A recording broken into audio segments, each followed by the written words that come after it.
Hello बच्चों, welcome to Phoenix EDU. आज हम लोग थर्मल प्रॉपर्टीज़ का टीचर डिस्कशन 1 लेके आए हैं आपके लिए, है ना। इसके क्वेश्चंस हम लोग आज सॉल्व करने वाले हैं। So let's go to the first question. First question is express a temperature of 60 degrees Fahrenheit in Kelvin. 60 degrees Fahrenheit को केल्विन में कन्वर्ट करना है।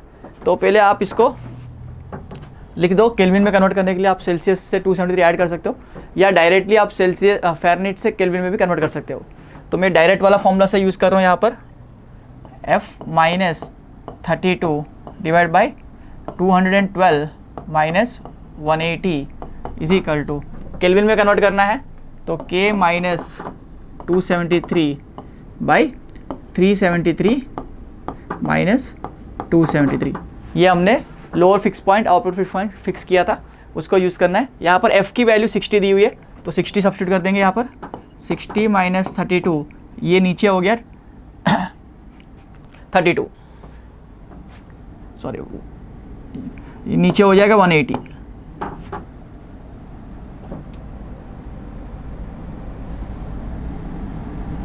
ओके, सो यहाँ पर हो जाएगा, यहाँ हो जाएगा 100, यहाँ हो जाएगा K माइनस 273। तो एक जीरो कट गया, ये हो जाएगा 28 ओवर 18 इंटू 10 प्लस 273। इसको सॉल्व करेंगे, हमारे लिए आंसर आ जाएगा 288.7। Okay, let's go to the next question. Temperature of an iron piece is increase from 30 degrees to 90 degrees. What is the change in temperature on the Kelvin scale. So temperature Celsius scale में 60 degrees बढ़ाया गया, तो kelvin scale में क्या change आएगा। तो kelvin और Celsius में हम रिलेशन पढ़ा था, C equal to K minus 273। Change लिखा जाए तो delta C equal to delta K, differentiate करते हैं बोथ साइड्स, तो चेंज दोनों में सेम ही आता है। ओके, सो डेल्टा C 60 है तो डेल्टा K भी 60 ही होगा।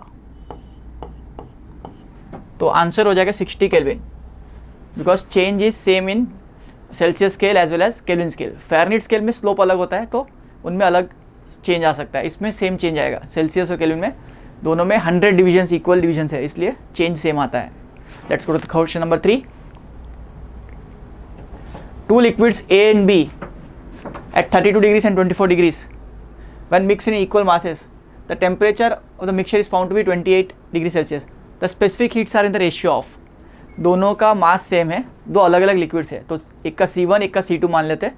मास M1 M2 दोनों इक्वल टू M है। ओके, सो एक 32 डिग्रीज पे था, एक 24 पे था, दोनों मिक्स होकर 28 पे आ गए। ओके, T इनिशियल T1 जो था वो आपका 32 था, T2 जो था सेकेंड बॉडी का इनिशियल टेम्परेचर वो था 24। M1 M2 सेम है।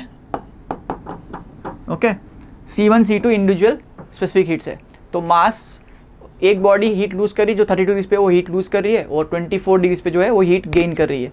तो heat lost by the hotter body will be equal to heat gain by the cold body. Okay, so MC1 इसने लूज़ किया, let T final be the final temperature.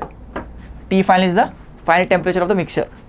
M final T1 minus T final is equal to MC2 T final minus T2, because इसने gain किया तो final temperature ज़्यादा होगा। तो final temperature भी दिया हुआ है आपको 28 डिग्री सेल्सियस, 28 डिग्री सेल्सियस। इसको M कैंसिल हो जाएगा both sides, C1 by C2 पूछा गया हमको, ये हो जाएगा T final 28 minus T2 24 minus T1 31 32 minus T final 28। तो ये 4/4 1:1 रेशियो आ रहा है, 1:1 रेशियो आ रहा है, मतलब C1 C2 का रेशियो इक्वल है, मतलब C1 C2 सेम है, ये दोनों सेम ही लिक्विड्स है। इनडायरेक्टली ये मतलब हुआ। ओके, तो C1 C2 सेम है, M1 M2 भी सेम है, तो चेंज इन टेम्परेचर भी सेम आया।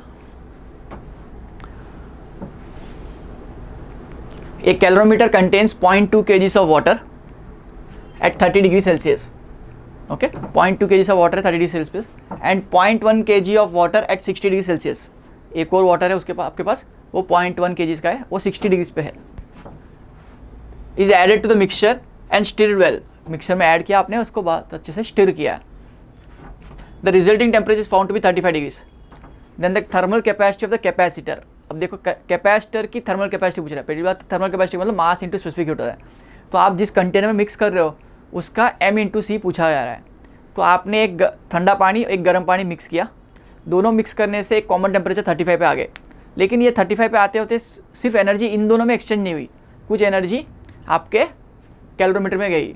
तो कैलोरीमीटर का इनिशियल टेम्परेचर जो होगा वो कोल्ड बॉडी के बराबर होगा, बिकॉज ऑलरेडी वो कंटेनर में पड़ा था, तो दोनों का इक्विलिब्रियम में है और दोनों फाइनली 35 डिग्रीज पे पहुँचे। कोल्ड बॉडी आपका container as well as water mix होकर 35 डिग्रीज पे पहुँचे।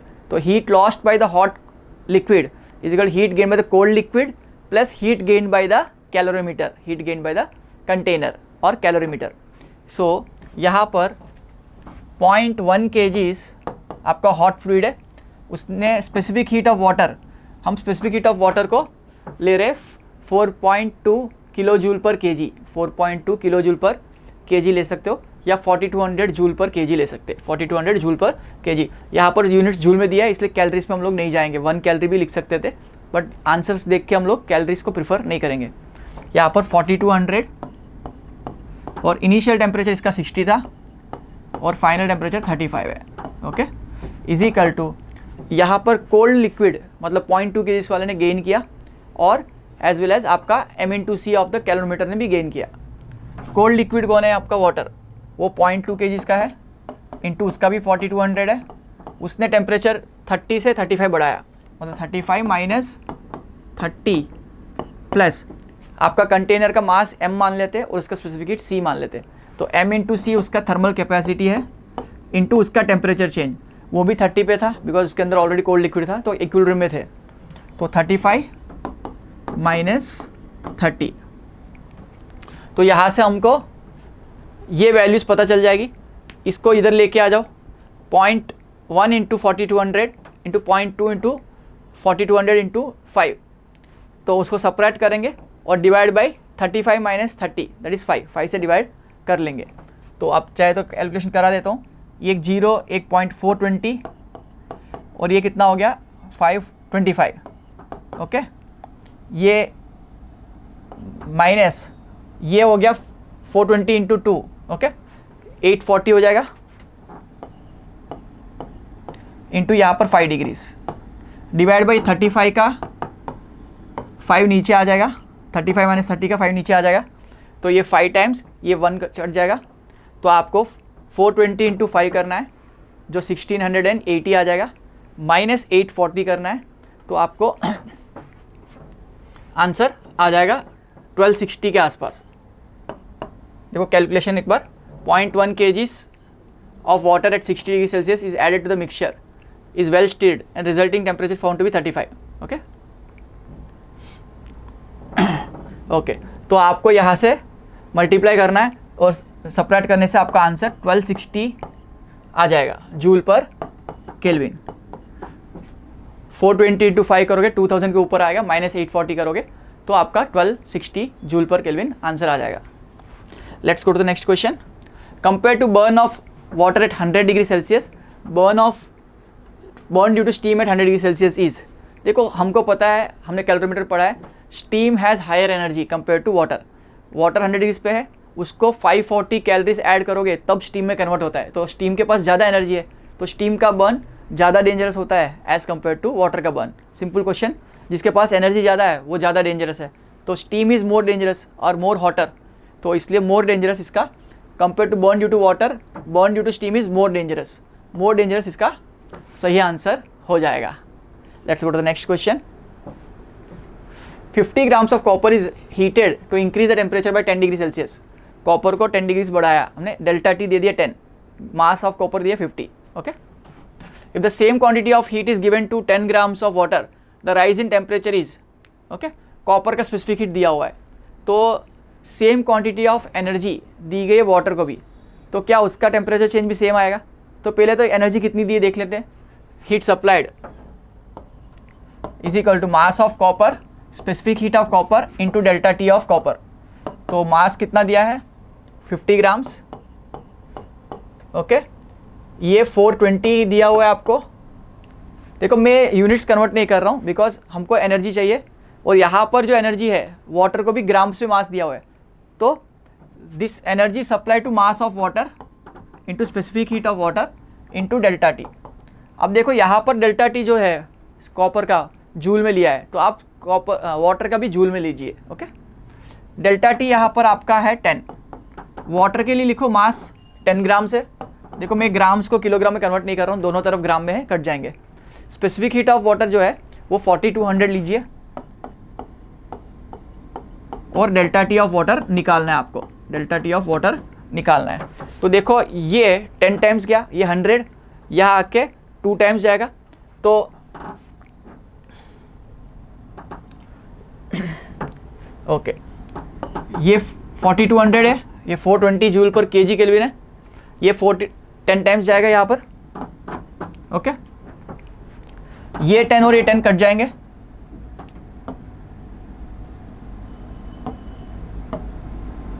ये 10 और ये 10 कट जाएंगे।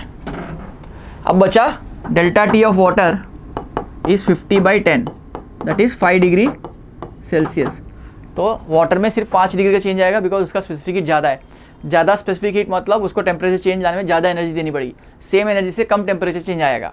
Yes, so answer 5 degree option 1 से मैच हो रहा है। Let's go to the next question.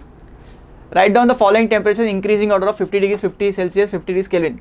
तो 50 केल्विन का मतलब बहुत छोटा टेम्परेचर हुआ, बिकॉज 50 केल्विन मतलब 50 माइनस 273, तो माइनस 223 डिग्रीज हो गया, तो बहुत छोटा टेम्परेचर है। और 50 फ़ारेनहीट, फ़ारेनहीट का वैल्यू भी सेल्सियस से ऑलवेज कम आता है, ओनली एट -40 डिग्रीज, दोनों इक्वल आते हैं। तो ये टेम्परेचर भी सेल्सियस से बड़ा है, सबसे छोटा केल्विन, उसके बाद फ़ारेनहीट, उसके बाद सेल्सियस। ऐसा ऑप्शन मेरे को ऑप्शन 1 से मैच होता हुआ दिख रहा है, तो ऑप्शन 1 आपका सही आंसर हो जाएगा। Very easy question. Let's go to the next question. A liquid of mass m specific heat c is heated to a temperature 2T। एक लिक्विड को टेम्परेचर 2T तक हीट किया गया। Another liquid of mass m/2 and specific heat 2C is heated to temperature T। दूसरे का temperature T degrees बढ़ाया गया। Okay, if this two are mixed, एक का टेम्परेचर 2T था, एक का टेम्परेचर T था, दोनों को मिक्स किया गया। The resulting temperature of the mixture is, okay, तो let T final is the resulting temperature, let T final is the resulting temperature. तो जिसके पास एनर्जी ज़्यादा है वो लूज़ करेगा, जिसके पास टेम्परेचर ज़्यादा है वो लूज़ करेगा, और जिसके पास टेम्परेचर कम है वो गेन करेगा। तो फाइनल टेम्परेचर देखो, इसका T था तो T वाला बढ़ेगा और 2T वाला घटेगा। ओके, तो heat lost by the liquid at temperature 2T is equal to heat gain by the liquid at temperature T। तो पे हीट लॉस्ट की बात करता हूँ m इंटू स्पेसिफिक हीट इसका C इंटू इसका टेम्परेचर, फाइनल टेम्परेचर TF है और इनिशियल टेम्परेचर 2T है, तो 2T minus TF is equal to दूसरे लिक्विड का मास m/2 और इसका specific heat 2C, m/2 into 2C into अभी इसका टेम्परेचर T था तो TF तक बड़ा होगा, तो TF माइनस T। तो यहाँ पर m/2 2 कट जाएगा, MC यहाँ दिख रहा है, यह भी MC दिख रहा है, वो MC दोनों से कैंसिल हो जाएंगे।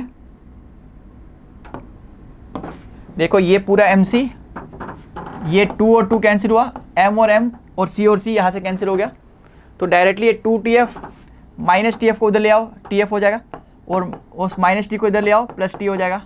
तो यहाँ पर 2TF, तो TF की वैल्यू 3T/2 हो जाएगी, 3T/2 हो जाएगी। I hope it's clear. ऐसा ऑप्शन हमारा 4th ऑप्शन से मैच हो रहा है, 4th ऑप्शन से मैच हो रहा है। सो आपका आंसर हो जाएगा option number 4, option number 4। I hope it's clear. I hope you enjoyed your first session. We'll be coming back with soon with other videos like teacher discussion 2, 3, 4, level 1, level 2 soon. Have a great day. Bye bye.